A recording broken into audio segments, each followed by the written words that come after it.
Dans le nord aride du Burkina Faso, les fusils se taisent et les pompes à eau reprennent leur bourdonnement, signe tangible d'un retour prudent à la vie. Là où les routes étaient jonchées de carcasses brûlées et les marchés muets, des familles asservies reviennent, rallument les étals et rouvrent des classes sous les manguiers. Comment une région brisée a-t-elle inversé l'axe du désespoir vers la dignité partagée? Et à quel prix pour ses habitants?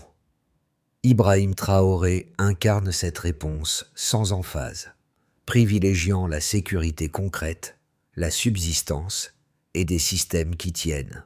Le réveil du Burkina Faso ne se mesure pas à des discours, mais à la capacité d'un enfant à marcher vers l'école sans crainte. Sous la direction d'Ibrahim Traoré, la promesse est claire. Restaurer la dignité par la sécurité et la subsistance. L'enjeu est colossal. Transformer un pays meurtri par la guerre en laboratoire africain de résilience locale. Pour la première fois depuis une décennie, le pouvoir s'exerce à hauteur d'homme, dans les champs, les puits et les marchés. Le pari est risqué. Sans sécurité durable, aucune graine ne pousse. Sans autonomie alimentaire, aucune stabilité ne tient. Pourtant, les premiers chiffres révèlent un infléchissement. Les zones naguère perdues revivent. Ce contraste entre la fracture du passé et la reconstruction lente du présent constitue le véritable moteur du récit. Et si la paix, au lieu d'être décrétée, se semait? Voilà le cœur de la promesse burkinabé, fragile mais réelle. Une souveraineté enracinée dans le sol, pas dans les slogans. En 2025, 28 bataillons d'intervention rapide sont déployés dans le nord et le centre du Burkina Faso. Un chiffre inédit depuis le début de la crise. Cette multiplication des unités n'est pas qu'un geste militaire. C'est la preuve tangible d'une stratégie de reconquête graduelle du territoire. Sous la présidence d'Ibrahim Traoré, la sécurité est pensée comme un écosystème à 2 niveaux. D'abord les bataillons qui repoussent les groupes armés et rétablissent les couloirs humanitaires. Ensuite les unités mobiles de gendarmerie qui demeurent sur place, dialoguent avec les anciens et stabilisent les villages renaissants. Cette architecture à double ancrage a permis la réouverture de marchés dans Barcelogo, Gabou et Blé-du-Mouhoun, où l'on compte désormais plusieurs milliers d'enfants scolarisés. Là où régnait la peur et l'exil, les habitants reviennent, restaurent les puits, rebâtissent les chiesés. Ce mouvement inverse, observé depuis la mi-2024, est au cœur de la doctrine Traoré. Elle repose sur l'idée que la paix ne s'impose pas, elle s'enracine. Pour lui, chaque village sécurisé devient un nœud de confiance, où l'État et la population se réapprennent mutuellement. Les observateurs occidentaux y voient souvent une militarisation accrue. Mais dans les provinces reprises, le sentiment dominant n'est pas la peur, c'est le soulagement. Une femme de Tamasgo résume « Je préfère un soldat à un carrefour qu'un tireur dans mon champ ». Oh, cette phrase, à la fois simple et radicale, résume la bascule. L'armée n'est plus symbole d'oppression mais de présence. Le résultat se mesure moins en kilomètres reconquis qu'en jours vécus sans coup de feu. Ibrahim Traoré, conscient du poids de ces symboles, ancre sa politique dans les faits. 1 million de déplacés sont revenus chez eux, et cette fois, ils restent. Le visage du redressement au Burkina Faso n'est pas celui des généraux, mais celui des cultivateurs qui ont troqué les armes contre les bêches. Dans la région de Tamasgo, une femme rapatriée cultive de nouveau son lopin de terre, grâce à l'accès à l'eau rétabli. À quelques kilomètres, un ancien berger a retrouvé son troupeau, symbole d'un retour à la normalité. Ces histoires minuscules sont les boussoles du changement que veut Ibrahim Traoré, une paix fondée sur la dignité quotidienne, pas sur les signatures internationales. Ce sont ces récits qui, rassemblés, forment la matière d'un renouveau discret. Là où l'administration ne passait plus, les forces locales servent de médiatrices. Les soldats restent, discutent, réparent, crée une proximité inédite entre l'État et les villages. Loin d'un autoritarisme caricatural, cette présence continue redessine les contours d'un contrat social. Les retombées s'enchaînent, les marchés s'ouvrent, les enfants reprennent le chemin de l'école et les anciens retrouvent leur rôle de gardien du lien communautaire. Ibrahim Traoré n'a pas cherché à réinventer le pays depuis la capitale.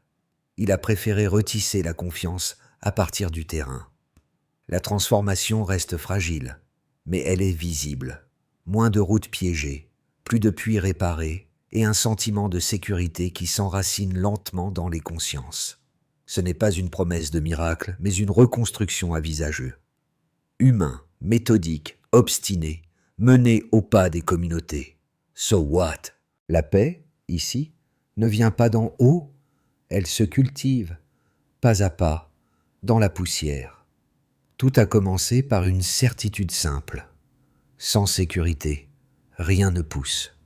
En 2023, alors que plus du tiers du territoire burkinabé échappait encore au contrôle de l'État, Ibrahim Traoré lança la phase la plus ambitieuse de sa transition. Reconquérir non seulement les terres, mais la confiance. Le plan prit forme à travers une séquence en 3 temps. Dès 2024, les premiers bataillons d'intervention rapide furent envoyés dans les zones critiques du Sahel et du Nord. Leur mission n'était pas la guerre totale, mais la stabilisation ciblée. Dans les mois qui suivirent, des corridors humanitaires furent ouverts. Les convois de nourriture atteignirent enfin les villages isolés. Ce fut le début d'un frémissement. Des familles revenaient, des chèvres réapparaissaient dans les cours, des marchés improvisés s'installaient autour des puits restaurés. L'année 2025 marqua l'élargissement de l'opération. Tandis que les zones libérées se densifiaient, le gouvernement lança l'offensive agro-pastorale et halieutique, une stratégie nationale pour relancer 8 secteurs vitaux: riz, maïs, tubercules, viande, volaille, pêche, blé et mangue. L'objectif affiché par Ibrahim Traoré était clair: faire de la souveraineté alimentaire le cœur de la souveraineté politique. Les chiffres impressionnent. Près de 592 milliards de francs CFA investis, soit environ 1 milliard de dollars, pour créer 100 000 emplois et hausser de 11% le PIB agricole d'ici fin 2020. Ce déploiement massif d'efforts eut un effet d'entraînement. Les routes furent sécurisées, les circuits commerciaux reprirent, les programmes d'aide commencèrent à s'appuyer sur les coopératives locales. Dans plusieurs provinces, le Programme alimentaire mondial acheta désormais directement aux fermiers burkinabés. Cette mutation fit passer la logique d'assistance à une logique de production. Là où arrivaient des cargaisons étrangères, s'imposaient désormais les sacs de 1000 produits sur place. À cette étape, la rhétorique du pouvoir se mua en pédagogie. La souveraineté commence par la nourriture, répétait Ibrahim Traoré. Derrière la formule, une idée radicale. L'autonomie n'est pas un slogan, c'est un système. La reconstruction du Burkina Faso ne se lit plus dans les capitales étrangères, mais dans les champs labourés, les étals de marché et les voix d'enfants récitant l'alphabet. Le changement, encore fragile, se mesure aux gestes ordinaires. Une mère achetant du mil, un instituteur rouvrant sa classe, un jeune réparant une pompe. Ces signes minuscules racontent mieux que les rapports officiels la lente réinvention d'un pays. Et dans chaque village où les lampes se rallument, une conviction se consolide. Le pari d'Ibrahim Traoré n'est pas celui de la grandeur, mais celui de la continuité. Car la véritable révolution, ici, c'est que les gens restent. Pour mesurer la portée de cette transformation, il faut regarder les chiffres. Premier repère, plus d'1 million de déplacés internes sont revenus chez eux à la mi-2025. Ce retour massif, souvent volontaire, traduit une sécurité suffisamment stable pour permettre aux familles de miser sur leur propre avenir. Cela représente près d'un quart des personnes déracinées depuis 2016, un indicateur inédit depuis 10 ans. On observe d'abord 592 milliards de francs CFA d'investissement agricole. engagés dans le cadre de l'offensive agropastorale et halieutique. Ce montant colossal, équivalent à près d'1 milliard de dollars américains, a permis la réhabilitation de centaines de canaux d'irrigation et l'acheminement d'outils aux paysans du Nord et du Centre-Nord. Il s'agit d'une injection directe de ressources dans l'économie rurale, non d'une aide conditionnée. On observe d'abord une croissance visée de 11% du PIB agricole et 5% du PIB national. Si ces projections se confirment d'ici fin 2025, le Burkina Faso entrerait dans le peloton des économies rurales les plus dynamiques du Sahel. Un contraste saisissant après une décennie d'effondrement. Ibrahim Traoré insiste. Ces chiffres ne valent que par les vies qu'ils rendent possibles. Derrière chaque pourcentage, il y a des champs replantés, des familles reconnectées, des revenus recréés. La donnée devient humaine. C'est l'enfant qui marche sans peur, la femme qui vend son mil, le berger qui fait paître son troupeau sans extorsion. Les résultats visibles confortent cette lecture pragmatique. Dans plusieurs provinces du Nord, les marchés ont rouvert à plus de 70% de leur niveau d'avant-guerre. Le taux de fréquentation scolaire a grimpé de 45% à 63% entre 2023 et 2025, selon les autorités éducatives locales. Ces écarts chiffrés, loin des slogans, montrent la corrélation directe entre sécurité retrouvée et reprise économique. Mais Ibrahim Traoré sait aussi que les chiffres peuvent mentir s'ils ne s'accompagnent pas de réformes structurelles. C'est pourquoi son gouvernement a lancé une réorganisation complète de la chaîne alimentaire. Réduire la dépendance aux importations, renforcer les coopératives et garantir que chaque région dispose d'au moins un centre de transformation locale. Là encore, l'objectif n'est pas la performance comptable, mais la durabilité. Faire en sorte que les villages ne retombent plus jamais dans la logique de survie. Les données sont encourageantes, mais l'enjeu demeure. Transformer la statistique en stabilité. Le succès du modèle burkinabé ne se résume pas à ses bilans trimestriels. Il se lie dans la constance du quotidien. Et si la paix, comme le suggère Ibrahim Traoré, se mesurait moins en accord qu'en récolte, les critiques étrangères soulignent les risques d'un pouvoir trop centralisé et d'une dépendance excessive à l'appareil sécuritaire. Selon certains rapports occidentaux, Ibrahim Traoré aurait remplacé un désordre armé par un ordre militaire, transformant la stabilité en contrôle. Ces observateurs pointent les dangers d'un glissement autoritaire, la réduction de l'espace politique et la marginalisation des voix dissidentes. Ils rappellent que la démocratie ne se résume pas à la sécurité et que la paix durable exige la participation citoyenne. Mais cette lecture, pour fonder qu'elle soit sur les standards classiques, néglige le contexte. Un pays rural, fracturé, où l'État s'était littéralement effondré. Là où l'administration n'existait plus, les communautés vivaient sous la loi des milices. Dans un tel vide institutionnel, la restauration de la présence étatique devient un acte de survie, non d'ambition politique. Ibrahim Traoré ne nie pas les critiques. Il les intègre à sa rhétorique, rappelant que la souveraineté n'a de sens que si les gens mangent à leur faim. Autrement dit, la démocratie ne peut s'enraciner que dans des conditions de sécurité et de subsistance. Les réformes sociales, registres uniques, transferts monétaires, assurance, santé, montrent que le projet dépasse la logique militaire. L'armée ouvre la voie, mais ce sont les civils qui reconstruisent. Le véritable débat ne se situe donc pas entre démocratie et sécurité, mais entre dépendance et autonomie. En refusant la tutelle des bailleurs étrangers, le Burkina Faso ne s'isole pas. Il revendique la responsabilité de son propre destin. Les indicateurs, les récoltes et les retours d'exilés sont devenus les nouveaux instruments de légitimité. La controverse, souvent exportée de l'extérieur, perd ainsi de sa portée sur le terrain. Dans les villages, le pouvoir ne se mesure plus au nombre de décrets, mais à la régularité de l'eau dans les puits. Et peut-être qu'en cela, Ibrahim Traoré ne cherche pas à être applaudi. Il cherche à être utile. C'est une leçon née de la terre. À mi-chemin de sa transition, Ibrahim Traoré opère un virage décisif. Transformer la sécurité gagnée en souveraineté productive. Ce changement de cap ne repose pas sur de nouveaux discours, mais sur des gestes agricoles, des coopératives renaissantes et des marchés qui bruissent à nouveau. Dans cette deuxième phase, l'État ne reconquiert plus. Il reconstruit, pierre après pierre, en confiant la mise en œuvre aux populations elles-mêmes. Les villages naguère dépendants de l'aide étrangère vendent désormais leurs propres denrées au programme d'alimentation scolaire. La logique humanitaire s'efface devant une micro-économie de dignité. Les femmes gèrent les horaires de pâturage, les jeunes vaccinent le bétail. La relance devient partagée. Ce renversement marque un tournant symbolique. La souveraineté cesse d'être une abstraction politique pour devenir une pratique quotidienne.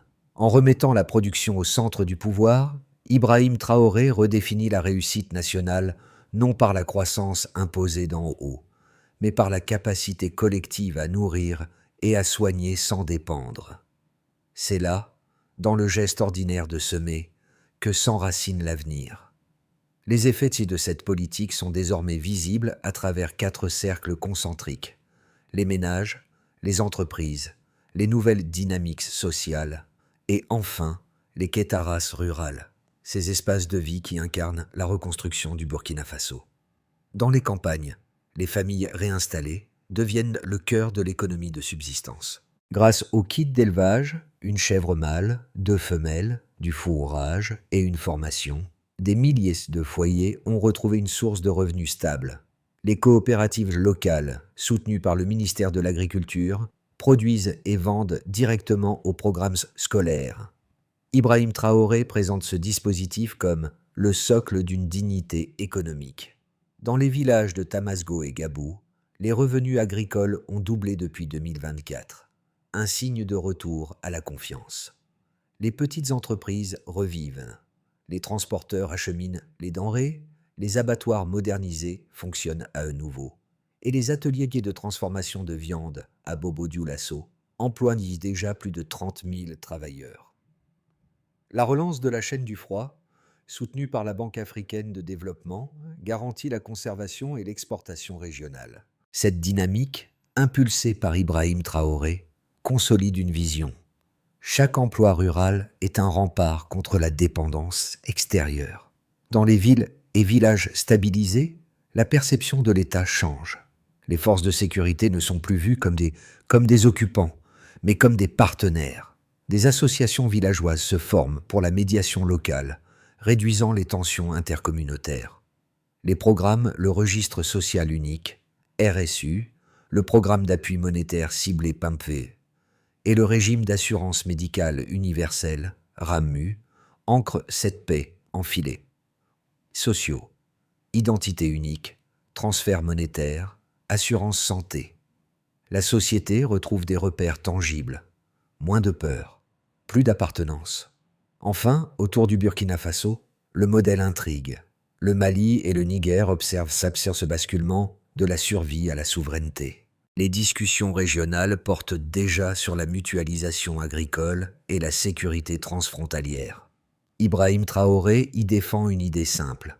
L'Afrique ne demande pas la pitié, mais le travail et la stabilité. Ces 4 cercles se rejoignent en un même centre. La reconstruction de la dignité. Le Burkina Faso ne se contente pas de guérir. Il invente une manière africaine de se relever. Et chaque marché rouvert, chaque troupeau revenu, confirme que le pari d'Ibrahim Traoré n'était pas symbolique. Il était vital. À l'horizon d'1 an, 3 trajectoires se dessinent pour le Burkina Faso sous la conduite d'Ibrahim Traoré. Chacune révèle un équilibre précaire entre progrès social et contraintes régionales, entre espoir et prudence. Les retours de déplacés se stabilisent autour de 2 millions de personnes. Les marchés régionaux reprennent leur rythme et la production céréalière atteint le seuil prévu.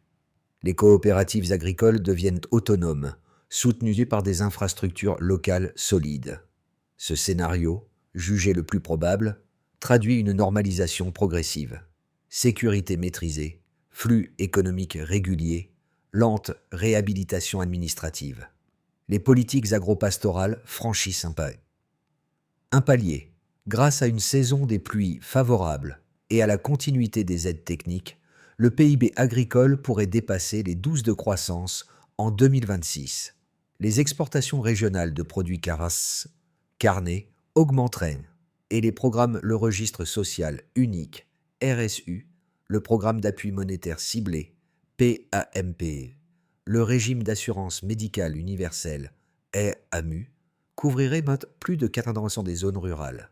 Ibrahim Traoré en sortirait renforcé, incarnant un modèle africain d'autosuffisance décentralisée, inspirant ses voisins du Sahel. Une sécheresse prolongée ou une recrudescence d'attaques dans les régions frontalières pourrait inverser la dynamique. Les ressources se raréfieraient, les infrastructures subiraient dans de nouvelles tensions et la confiance civile pourrait s'éroder. Dans ce cas, la stabilité dépendrait de la rapidité d'adaptation, diversification agricole, coopération régionale et transparence accrue dans la redistribution. Ces trois perspectives ne sont pas des prophéties, mais des repères stratégiques. Ibrahim Traoré les aborde non comme des issues figées, mais comme ainsi, alors, permanent. Si la sécurité tient, alors l'économie suivra. Si les récoltes réussissent, alors la paix se renforce. Le futur du Burkina Faso reste ouvert, non pas à la fatalité, mais à la capacité de ses citoyens à transformer la nécessité en vision. La trajectoire du Burkina Faso sous Ibrahim Traoré n'est pas qu'un récit national.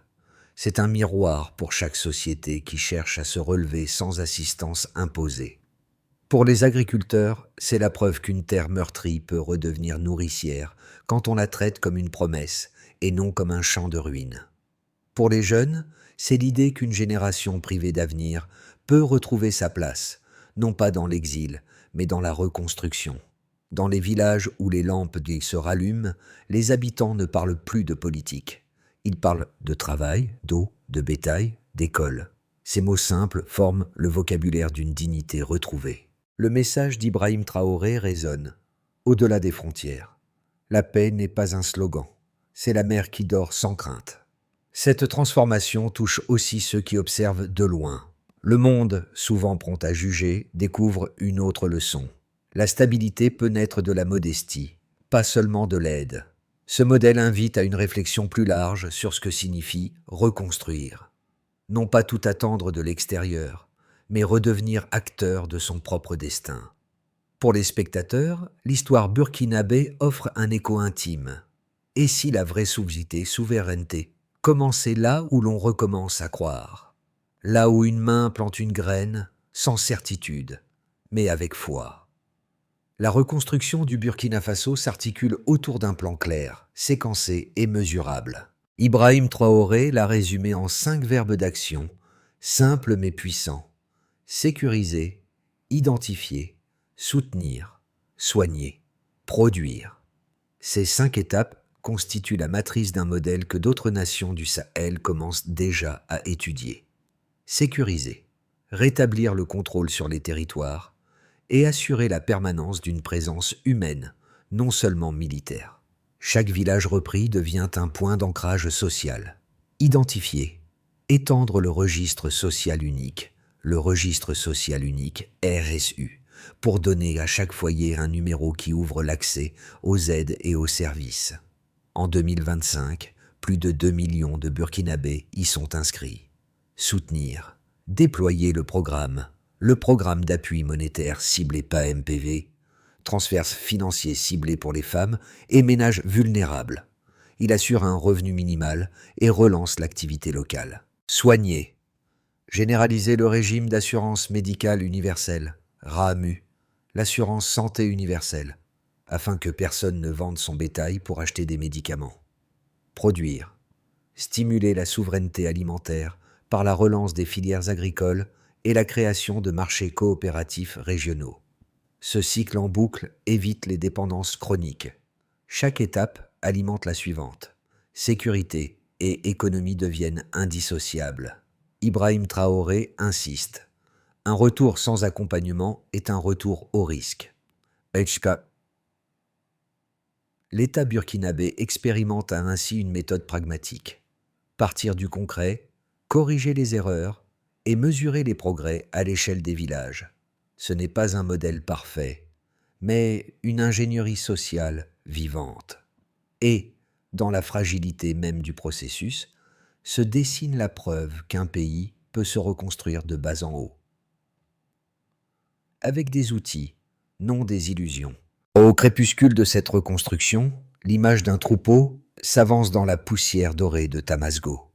Là où la guerre avait semé la peur, les sabots laissent désormais des empreintes de vie. Cette scène, simple et silencieuse, résume mieux que tous les discours ce que voulait Ibrahim Traoré. Rendre la paix tangible, visible, mesurable. On retrouve les visages du début. La mère qui puise l'eau, l'enfant qui rit, le berger qui siffle ses chèvres, tous devenus les héros discrets d'un pays qui se relève. Le symbole du renouveau n'est plus l'étendard, mais la poussière soulevée par les pas des vivants. La boucle est bouclée, la sécurité s'est changée en subsistance, la subsistance en dignité. Et, dans ce cycle lent, Ibrahim Traoré a prouvé qu'un chef d'État pouvait se faire jardinier, qu'un pays pouvait repousser non par miracle, mais par obstination. Un pays se reconstruit quand son peuple y croit. Le Burkina Faso n'a pas reconquis seulement des territoires, il a retrouvé son souffle. Ce pays qui fut meurtri par la peur redécouvre la patience du travail, la lenteur féconde des saisons, la valeur du geste collectif. Sous la conduite d'Ibrahim Traoré, la souveraineté n'est plus une formule, mais une pratique quotidienne. Produire, protéger, transmettre. Cette histoire, encore en cours, invite chacun à la réflexion. Que signifie reconstruire lorsqu'on part de presque rien? Peut-être simplement remettre la main sur la terre, sur le réel, sur l'espoir. Et si le monde écoutait davantage ses voix rurales plutôt que les analyses distantes? Et si la résilience du Burkina Faso devenait une boussole, non une exception? Le renouveau n'a pas besoin de triomphe spectaculaire. Il naît dans le silence des puits restaurés et des champs ensemencés.